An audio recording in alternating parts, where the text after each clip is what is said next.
But I kind of named this fall into gardening. I started thinking about it when we first did the slide about fall containers.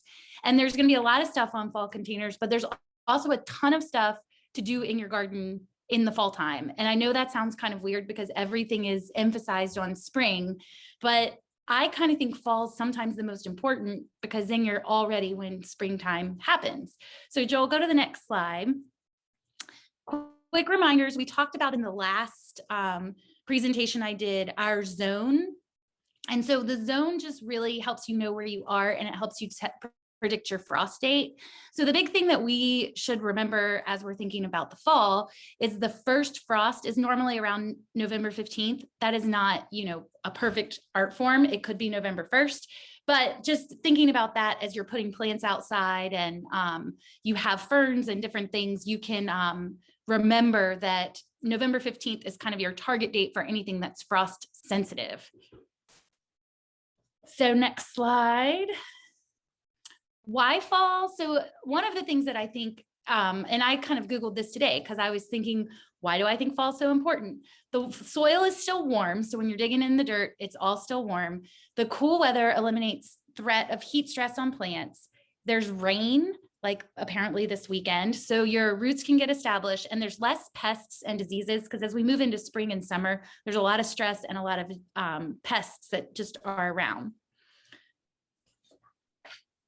So fall is for planting, and I think all of you probably know this, but I have included this slide because I think one of the most important things is how people plant trees and shrubs.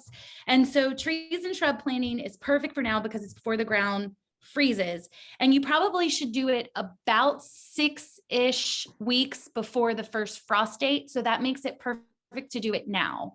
So when you're planting a tree, if you can see in this picture, the brown root ball part doesn't go all the way in the hole. And that was kind of the reminder that I wanted to say. So if you're planting trees or you're planting shrubs, just remember not to put it all the way in the ground. And I know that's counterintuitive, but the dirt sort of suffocates the roots. So the dirt that's in the pot when you buy the plant is the perfect soil to be on top of it, but not any that's in the ground. So you can kind of see from that picture what I'm talking about. It's, maybe 2 inches above the soil. Next slide. So moving into some common fall questions, and these kind of came from things that people always ask me if I'm, with friends or at the garden center when I worked there, or random things people have stopped me and just said, hey, do you know this? Always one of the first one is, what do I do with my hydrangeas? So most people around here, I know in my neighborhood, they all have hydrangeas, and no one ever really knows when to prune them. So there's 2 things with hydrangeas. If you go to the next slide, hydrangeas bloom. There are 2 types. One blooms on old wood. That means last year's wood. So the hydrangeas that bloom have gone ahead and set their flower buds on the stalk. So if you cut them off, that means you're going to have fewer flowers next summer. And those are kind of the big leaf, lace cap, oak leaf varieties. But there's also new wood, which is in the next slide, hydrangeas, and that is the endless summer variety. And I would say that Lowe's, Home Depot, most of them brand the pot and it says endless summer. And that's probably what most people have. And those bloom from new growth. So from the base of the plant, so you can cut them all the way to the ground. So if you go to the next slide, so if you're in doubt and you don't know the difference between your 2, or you don't remember what you planted, I would suggest you to cut just below the bloom of the flower, and you just trim the dead, dried up kind of flower off and just leave it. And as it starts to die in the winter, you can kind of make a better, sort of observation. But most of the time, if you just trim the dead part and the gross looking like lace cap, then you will be safe and it'll come back out next spring. Another question is pruning perennial bulbs. So that's like lilies, iris, anything that sort of comes up kind of stalky as a perennial bulb. And you can see in this picture on the right, that's my yard. And so that is lily. And so it's 2 lilies that come up, and I've kind of trimmed the top off, but it's still offering some green. today, but really what you should do is just like the picture on the left, cut it just a couple inches from the ground. And then if you mulch, you just mulch right over it. And that would insulate the soil, keep the bulb warm through the winter, and it'll be ready to pop back up for the springtime. Next question is pruning hostas. And this is a question Jim's asked me before. And so I did a little more research, but hostas are perennials. They bloom all through the summer and really into the fall. And then they just start to dry up and the leaves get really brown, but they are a great filler in a flower bed. So you can wait until after the last frost. So if you want to leave it in your garden and it's not looking all crazy, you can leave it. But you should trim it down to the ground, sort of like you would do perennial bulbs, so that, you know, the stalks are all the way even and you don't have the brown leaves. Part of the problem with the leaves is that they attract pests. So if you just let them stay there and die through the winter, then the pests can just get in the leaves and eat, and you don't want to attract any bugs. One of the questions I think Jim asked at the last class was about if your hostas have holes in the leaves. And so I did a little research. Slugs are a big culprit, but if there's slugs, there will be that slimy, shiny stuff on the leaf, so you'll see it. If it's not slugs, it's typically grasshoppers. And there's this stuff called 7 powder, and it is spelled that way. It is not spelled like normal 7. It's with an I-N. And that powder will help keep the grasshoppers and anything like that that's kind of chewing the leaves.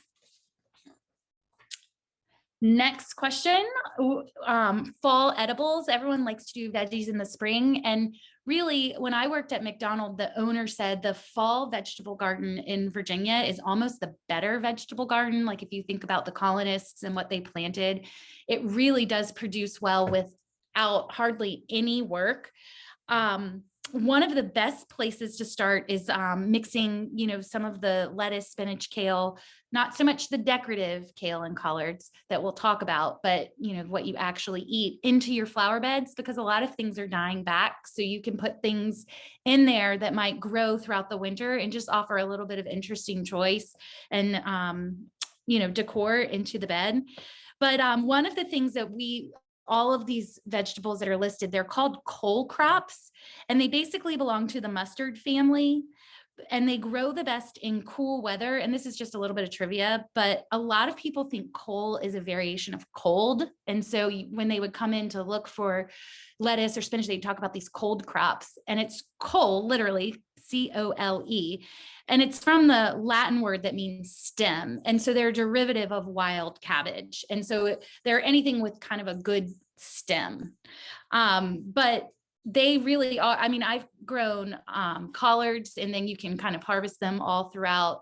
Spinach and kale. I haven't had as much success with lettuce just because other things will eat it, but it is fun to try, and it's a pretty easy, you know, affordable kind of fun thing to do in the winter.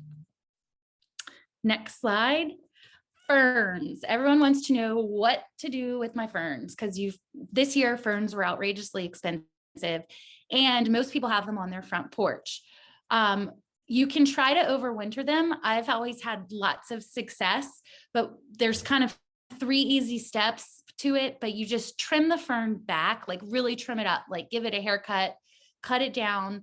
And one of the rules that I like is that look for the pieces in the middle that are still green and look real shiny, like they're taking in moisture. Keep those and trim off all the other stuff. And then you can bring the fern like in your shed, your basement, your garage, any place like that. It isn't particularly sunlight sensitive because the days are short. And I even last year brought ferns just right up against my house, kind of in between shrubbery and up against the house, and they were fine. So once you have them in their protected place, just don't forget to water them, and they'll come back. They won't look as beautiful as, you know, what you get at Home Depot immediately, but once you get them out in the spring, you can trim them back down and put them, you know, back on your porch. I mean, you can always bring them in your house, but that's just more mess. The other is mulch. You know, there's lots of conversation about whether you mulch in the fall, whether you mulch in the spring, do you mulch at all? I think that mulch is really great in the winter. Like I said, with any of the perennial type plants like hostas and all of your bulbs, mulch just gives a good prevention, a good sort of cover for the soil, especially if it's raining or there's a lot of precipitation. It'll keep the erosion of the soil. It'll keep weeds, like cool time weeds that come up. It helps suppress those and keep them from going crazy. And then it just protects the plants because the mulch just kind of insulates it, and it'll just protect it from such fluctuations of temperature. I think it just looks good. It's not necessary, but I do think it is a good option for the winter time. Next slide, bulbs. So, when you go in stores, it's counterintuitive sometimes. Right now you're going in the stores and you see all of these fancy packages for bulbs, but you're not going to see the bulbs till next spring. So a lot of times, people overlook them or they don't plant them. And it's a really fun way to sort of spread out blooming in your garden and have perennials that'll come back year after year. So some of the bulbs that I really love are I can't ever say this right. It's onions. It's decorative onions, alliums. There's crocus, daffodils, lilies, iris, hyacinth. I know when I went to Costco last week, they had packages of bulbs, and you just kind of think about where you might want to pop a color, and it's not permanent. So you can put the bulbs in the ground. You can wait for them to bloom. If you don't like it, you can trim them down next year and move them to a new place. But bulbs are just a fun way to add some color and just see what you get. If the more expensive the bulb, the more likely it will bloom.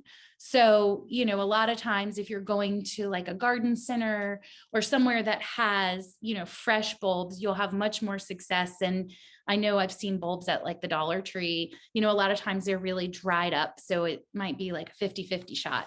But bulbs I have had so much fun with bulbs, and it's really neat to see what actually comes up. Is that the last question? All right. So moving into kind of fall containers, I put together just some options, some different combinations, but I wanted to go over sort of the best formula for creating a fall planter, and more so in fall than spring, because in spring there's so much to choose from. So a thriller is something tall that will add interest, height, shape, dimension. And then you've got your filler, which is anything that fills in the space. And then your spiller, which are things that come out of the container. And you can kind of see in this picture, sort of, I thought it was a good way to see exactly what it looked like. So if you go to the next one, this is a chart I found, which it's hard to find these sometimes. And this isn't exactly for our growing area, but it's showing plants for the sun and the shade that are thrillers for the fall/winter time. The trick is the shade plants and the sun plants don't really matter so much in the winter time because there isn't as much sun. The sun isn't as hot. So you've got some options in doing this. I think some of the best thrillers are camellias, which people don't think about. There's a tall, skinny columnar, sort of sky pencil camellia. If you've already got ferns in a container, you could keep the fern. I have the boxwood sky pencil holly. It looks like a boxwood. It's a sky pencil holly, which is an evergreen tree.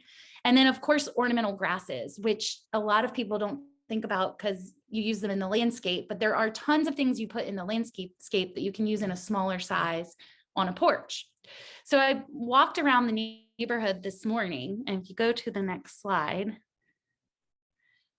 these were just containers that people had, not the ornamental grasses, I had to take that, but these were ones that people had in their yard in my neighborhood. So there's the sky pencil holly, and you can see it's really tall and skinny, but it looks super bare. Cordyline red, which is tall and skinny, and it's perfect for fall time. And then ornamental grasses.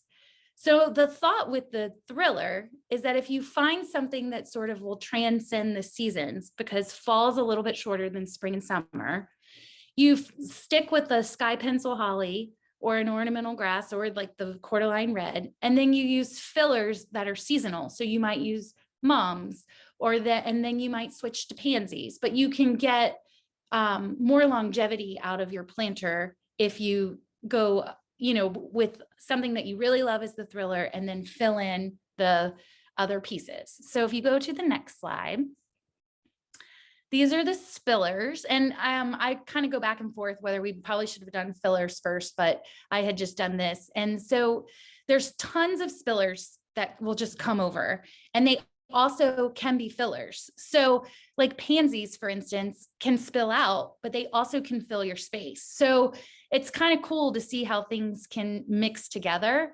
Ivy is an easy one. Ivy gets a bad rap because if you put it in the ground, sort of like mint, it will run crazy and it needs to be contained. But in a planter, variegated ivy is really very pretty, and it's awesome in the winter because it will stay green and it looks holiday-ish. If you are using all whites or anything along those lines, it kind of is a great, eye-catching, contrasty spiller. Any of the, thyme, like a lot of the herbs. So thyme will spill out, which is kind of cool. Or some of the mondo grasses, which are almost like a ground cover, but they're, a pretty short, grass that kind of falls over. And that also makes a great spiller. And there's tons in the mondo grasses. There's a black mondo grass, which is really beautiful. And I've seen it done in Halloween containers with ornamental peppers and orange mums. And it just looks kind of, cool. All right. So I included some of my favorite. Creeping Jenny, I use in almost all my containers. If protected, it'll stay kind of looking like that all through the winter. And then you just trim it up and it comes back. It's really, you can't kill it. Thyme in this picture is going up, but when it gets heavy, it'll kind of droop down. And then that's the variegated ivy. Next slide. So these are the fillers. And really, everyone thinks of mums for fall. Mums are not my favorite because they just are short-lived and everybody has them. So I love euchras, pansies, grasses, cabbage and kale. Those are all things that'll kind of keep blooming through the winter. I know this looks a little blurry, but you also can mix in some herbs. So sage is a really great filler that will last through the winter. Cabbage and kale, we kind of talked about, they take up a lot of space, but you can definitely use them. And ajuga is a really cool filler. If you go to the next slide, you can see some of the options. Aster is will bloom in the fall and up through probably a good solid frost, but it also will bloom in early spring. So it's something that will kind of die back, but it should come back in the early spring. So when it's still kind of March timeline, it might start to perk up. Ajuga comes in cool dark colors, which is why a lot of people use it in fall containers. Hellebore is probably my all-time favorite plant. If you're looking for anything to plant right now, either in a container or in your garden, it's hellebore. Their only downfall is that if you have a lot of deer in your yard, deer love the leaves. But living in West Ghent, that's not so much an issue for me. But it is a perennial, so it blooms around Lent, which is why it's called the Lenten rose. It comes in pretty normal. It's like white, kind of a burgundy color, and a coral, I think, a purple. And the leaves then just stay green all year round. They have a super cool shape. You can use them in flower arranging, and it just comes back and it spreads since it's a perennial. So if you are using it kind of as a ground cover or to set a bed, it will start to grow, and then you can divide it and fill in. And now's the time to plant it because it likes shade. It doesn't like direct sun and a lot of heat, but through the heat of the summer, it will stay looking really pretty. And then the other thing that I love, oh wait, go back one, is eucharis, which a lot of people don't use eucharis. But there's a million options. They've kind of just now started coming out with them, and literally they're in every fall color. So it's a good thing to pop in if you're looking for just a fall container. Next slide. So I think the next part for me is sort of taking inventory of what you have. So one of the things that I love to think about, like when we were saying, if you pick your thriller, then you can look at it and say, okay, well, for the fall, I'd like to do this. And then I'll pull out the mums and I'll put pansies in, and maybe I'll do orange mums and white pansies and make it, seasonal.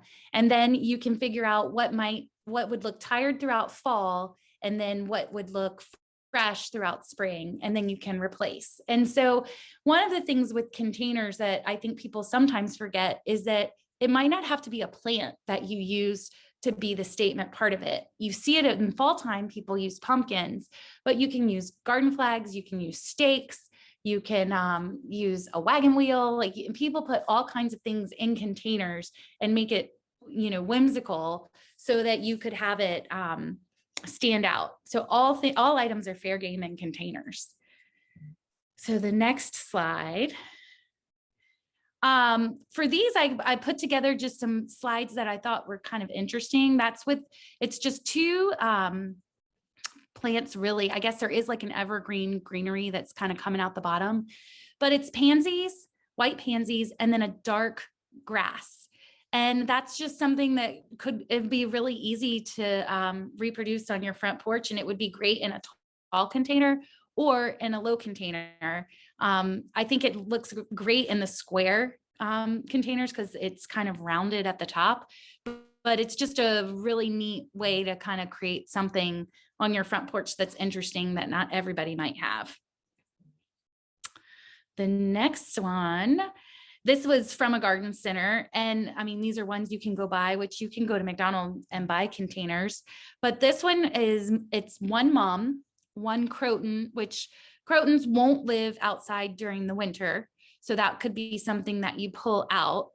Ornamental peppers, an ornamental grass, and then the variegated ivy. And so that kind of went with 5 things, but they did one of each. And so it looks really cool. And the colors are super fall, and you can see the mums are pretty tight. So you will get a little bit of more bloom time, but that's something that, might be kind of interesting. And then you could just replace, a few things at a time and then still keep something blooming on your porch. The next is using pumpkins. And this has got Lismachia, which is the creeping Jenny, at the bottom, with pansies, and it's got a croton at the middle. So it's kind of playing with the fact that this one you would just replace the croton. So maybe you'd put in a sky pencil holly, and then you can bring the croton inside. They are awesome houseplants, and they will live and live and live. They are very easy houseplants to keep. So it's just kind of, you could even probably keep it in the container that you bought it in, shove it in the container, keep it watered. I mean, it'll definitely need more water if it's not planted in the soil, but then just bring it inside and use it inside all throughout the winter.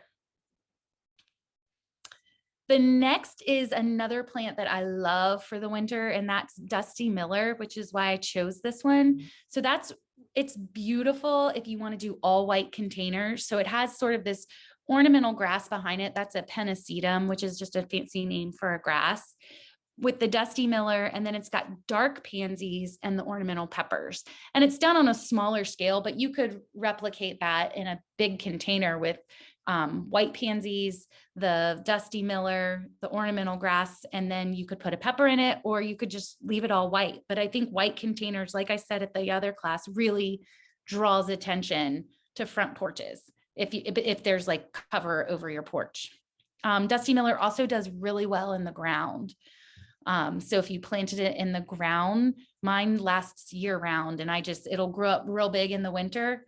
And as it starts to get warm, it kind of bolts a little bit like cabbage or kale, and you can just trim it back, and it's perfect. There's 2 types. There's a lacy leaf, and then this leaf, which is more solid. And this is a traditional, in the back is not the little stocky things with the flowers, but there's a camellia hidden back there. And then this has got a juniper in it, which is kind of interesting. There's juniper ground cover. So it's just using ground cover. This is the lacy dusty miller leaf and then assorted pansies. And that's something that could last all year. And then as springtime rolled around, you could just pull the pansies out and put something, begonias or something summertimey in. And it could be just a really great statement all through the year. This is what I have planted in my containers. I have urns that are almost exactly similar to that. And then I have the juniper tree that's kind of in there with the pansies. And then that's a variegated ivy. I don't use ivy. I just didn't want anything, hanging down. You could put pansies around it. You can then swap them out in the spring for anything that flowers. And the pansies, as it starts to snow, will kind of close up and look kind of gross. But as soon as there's one warm day, they will perk back up. The one thing to remember about pansies is that they do not like warm weather. So I wouldn't suggest planting them when it's super, super warm outside because they stretch. And I don't know if you've ever seen that in the springtime. If you plant pansies, they start to like stretch out and they just get real long and stringy. And then they're so heavy, they flop over. So it's something to just sort of think about. And wants to put pansies out on like the first day of September. But if we have a really, really warm season, they can start to stretch out. So I don't normally plant mine until October. And we used to have a little saying, it was like LMNOP, like O before P, I think. So October before pansies, just to keep that from happening. Again, this is the croton with the Lismachia and then the cabbage. And like I alluded to earlier, there's ornamental cabbage and kale, which is decorative. And then there's the cabbage and kale that you eat. And this is like an ornamental cabbage. There's lots of different varieties of kale with like a lacy leaf, purple, there's white, there's green. So there's tons of options. And it comes to this, and they don't really, when you buy them, they don't really grow that much larger in size. So kind of what you buy is what you get. Like pansies, they also will stretch. So, if you've ever planted them before in your yard, which you can do, they don't have to be in a container. The bottom stalky piece will start to stretch out and then the head will get really big and it almost looks kind of like a mushroom. So you really want to make sure it's cool weather so they don't start to do weird things like that. I wanted to show a mum. This is a kale with a lacy leaf. It's a white one, and then a red mum, and then that's a red, I think it's called red sister pennisetum. You see that in the ground, but you also can put it in a container, and it's really pretty. And then you would just pop that mum out. I know at McDonald's, a lot of times when they would landscape yards with mums, they would keep the mum in the container. Like I said, you could do for the croton. So the mum would stay in the container. You just keep it watered and then you just pull it out when it's done and spent from blooming. Because no matter how much you kind of deadhead, it's not going to come back this year. You can plant mums in the ground. They're not super beautiful, but if you had a spot in your yard, you could plant them and they will rebloom next fall, but it'll take a full year. Sometimes you'll get a random bloom in the summertime. And that's it. And so that was kind of the gist of fall container gardening. I think there's a ton of options. So if anyone has questions, I kind of blew through it all, but I'll be happy to take them. Awesome, Rebecca. Thanks for this. We do have some questions, and as we start rolling through, if you think of things you'd like to ask or things you'd like to add, please, by all means, share it in the chat. The first question is a practical one. So some suggestions on a good place to find containers that aren't super expensive. Big Lots. I have had such good success with containers at Big Lots because I know if you go to some of the garden centers, they're really expensive. The other place that I've seen really good prices on containers, if you go to Nag's Head, there's a place like when you're driving down the beach on the left side called like Cast Studios. and they do a ton of this sort of cast concrete looking containers, and they do have a good price, but I've had a lot of success at Big Lots. Sometimes Walmart too, in that Better Homes and Garden line, have good ones. I mean, I know McDonald's is expensive, but there are times if you sign up for their sales that they'll do 40% off all pots. Awesome. Great tip. And I have a follow-up question. This is a personal one for me, but it has to do with containers. So if I have a container that I plant throughout the year and I cycle flowers through it and do different setups, but like tonight, I didn't really think about things that you could put in that are evergreen and just sort of change around that. What would be, so walk me through, like the cycle of a year, is there a point at which I should completely empty the container, change the soil? Are there concerns about in the wintertime freezing and icing and that sort of stuff? Or what is the general like lifespan walk through a year for a container? So that is a good point. One of the things that I will point out, and I should have mentioned this, and so you brought up a great point, is that terracotta is notorious for expanding and shrinking. And so it isn't always a great all year container. And even some of the ceramics aren't. So if you found like a cast iron urn, which I know is really heavy, concrete, even some of the plastics that look really nice, that's a much better option for an all year container. But yes, I keep soil in my container all year. When I replant, I kind of take out the top third and I'll put new soil in. The only time I've ever changed it all the way out is I've noticed around here, some of the evergreen trees will get grubs, which are basically like moths. And so they're little teeny worms. And so if that happens, you want to take it all out because they'll eat the roots of your plant. But I'll just take out the top third and then always use a good fertilizer when you're putting the plants in. So just a kind of everyday fertilizer. And I mean, I know it's a shameless plug, but I always use the McDonald Garden Center fertilizer. It's $12.99. The owner came up with it with Virginia Tech, and you just sprinkle it in there and it's slow release and it's a perfect fertilizer for containers. But yes, that's a great point. And I'm so glad you brought that up, because a lot of the really, even the expensive ones will still crack if there's a lot of like moisture, a lot of like freezing and thawing throughout the season. Yeah, and even because I've run into it, even some of the plastics will get brittle in the winter. So if you're moving them and it's cold, you got to be careful because you'll pick it up and the whole side will just break right off. I just moved one off my porch and it came off in a circle, the whole side. Oh, man, sorry to hear that. On that note too, I've got tons of questions. So if you have questions, get them in there. Otherwise, I'm going to ask all mine. What do you put in the bottom of your containers? Do you put rocks or sand or anything to drain, or do you just go soil all the way down? Sometimes I'll do just a few rocks, but then I'll do styrofoam to build it up. So otherwise it gets too heavy. So if you just build it up like with a little bit of styrofoam, not the whole size of the container, obviously, so that water can still get out, but like a styrofoam block kind of in there covered in dirt will help build it up, and you won't have to use as much dirt and it won't be as heavy. Okay, awesome. That's a great tip. You can use pebbles. You can use aquarium pebbles and all that stuff, but it just weighs it down. Yeah, I have river rocks in the bottom of mine. That's probably why they break when I pick them up, because they weigh 100 pounds. Awesome.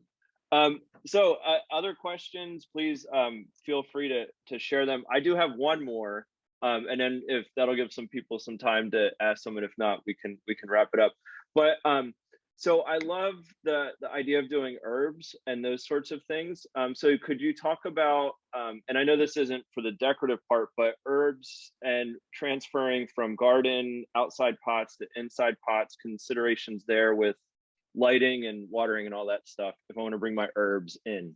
Bring your herbs in. Well, how big are they? Because that's also the question. Like sometimes in the summertime, they get so big, and like my basil has like, I've taken so many leaves that it's just gotten long and scrawny. So I'd probably just restart that. I wouldn't do it again. But a lot of the herbs, I don't know where you have them, but like I have mine in an herb box up against the side of my house that's heated, and a lot of them will last all winter. Basil will not. but oregano, and even if it dies back as it gets a little warm, oregano will stay around. Thyme is a good one for winter. Lavender, I'm trying to think of all the other ones. I mean, cilantro, I've never had success with. I can't get it to grow inside, and I can't get it to grow outside. It'll grow once and then it bolts, and then I can't get it to grow. And so I think it has something to do with either the water or the heat. But you can transplant it. You can absolutely try. Like, I would just kind of shake the dirt off of it and then bring it into a new pot and put it in the house and see what happens. The tricky part is sometimes some of those summer herbs need a lot of sun, but mint will grow like basically in water. So you can keep that. Yeah. All the And time. it'll probably overrun your living room if you let it. Yeah. Um, It'll be everywhere. Good. Yeah, my herbs aren't probably as big as yours. And you made me feel good because I've never had luck with cilantro as much as I've tried. So if you can't get it to grow, then there's probably not much hope for the No, rest of us. I don't with, think with it grows cilantro. like it does in the grocery store. You know, you Mhm. can get a whole bunch of it, but mine never has any of those leaves. Oh, parsley will stay typically year round too. So that's another good one and that one also looks great in containers. So you can just add some parsley, the curly leaf parsley. I mean, it's great when you have a covered front porch, because containers work so well on a covered front porch, because they're surrounded and they're warm, and you can get a lot of life out of them. Awesome. Thanks for that. So we do have another question. I think you touched on this a little bit, but maybe you could kind of walk us through it. So what are the best things to plant now that will take us through the spring in a low maintenance container sort of setup? Oh gosh. Pansies. I would do, if I wanted something super low maintenance that would go all the way through spring, I would do sky pencil holly, depending on how big the container was, pansies, and dusty miller. And those would take you literally all the way through. And you probably could do either all white, you could do white and purple, you could do reds.